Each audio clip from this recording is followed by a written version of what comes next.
Welcome to week 2. Let's take stock of where we need to be and where we need to go. As of today, Monday, July 9th, you've done the first discussion. You've also completed 1.3, the journal film exploration, where you will outline your film decision. To review, we need to have also looked over or reviewed the final project guidelines and rubric document, which will tell you where to go. You'll need to, at some point very soon, download Audacity, which is a fairly straightforward tool for recording an audio track. See the link under Module 1 Final Project Review, and let me know if we can work together to resolve any issues you might be having.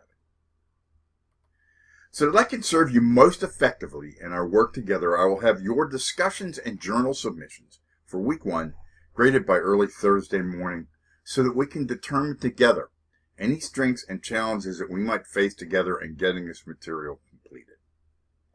Now, for week 2. First, click the link for Module 2, Functionalist Theory. We're going to begin our assessment of social theory as a way of explaining real-world processes, and not abstractions, with a look at one of the 3 big paradigms of sociological analysis, what is termed structural functionalism. But what does this mean? A social structure simply is any recurrent pattern that keeps some part of our social order working and ensures for an outcome or function that helps some part of the social order to hang together. Traffic lights, for example, don't stem out of nature. They come from a need to regulate when to stop and when to go. In this module, we parse the ideas of Emile Durkheim, who theorized about the functions of religion and definitions of crime, among other social processes.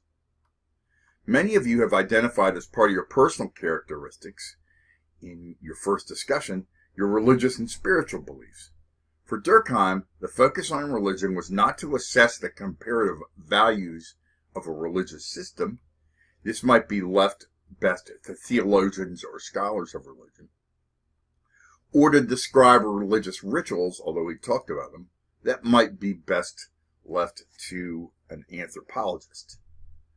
Durkheim answered the question, how do religious beliefs help some part of our routine social world to hold together, to reinforce what sociologists term norms or rules, to provide social integration, a sense of shared community, a way for humans to ground themselves.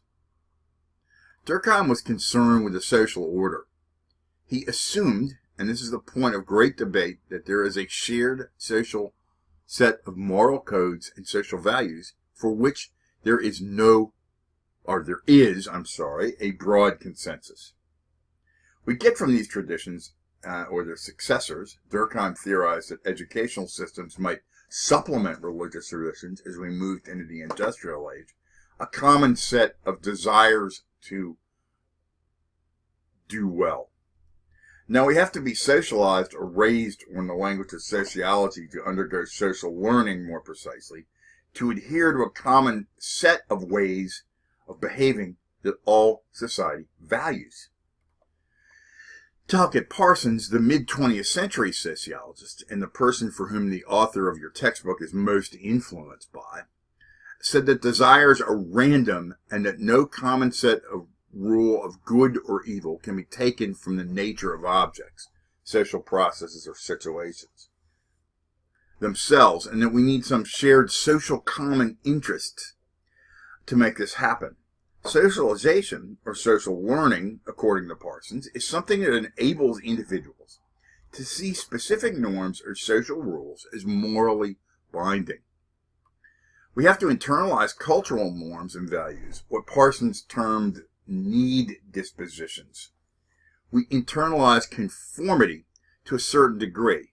We come to value conformity and to want it as well. For your discussion, you are going to reflect on the film that you have chosen and to address the degree to which your film supports the idea that crime serves a social function. Here are a couple of thoughts from Durkheim that might help you to get started in your thinking.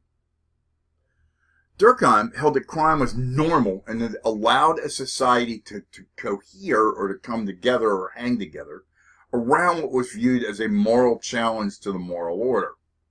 It set boundaries. It united us in our opposition to moral outrage. It helped to clarify what is right by underscoring what is wrong. To get your minds around this, think about reality television.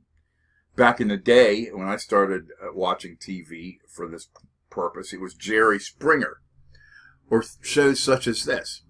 As we watch them, we have an overwhelming sense of moral certainty about ourselves.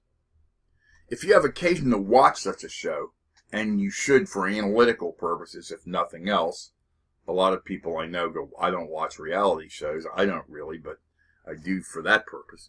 You come away, whether you want to or not, with a narrative in the back of your mind that says, wow, I really am normal compared to these people. This is Parsons' need disposition in full function. The structure of society provided you the materials to craft a narrative of yourself as normal versus those people in full process. So as we think about this, and think about crime, and think about crime, the social definition of what is a crime and not, please review this material as we move forward into week 2, and I'll be in communication with each of you personally here over the next couple of days. Have a great Monday and a great week.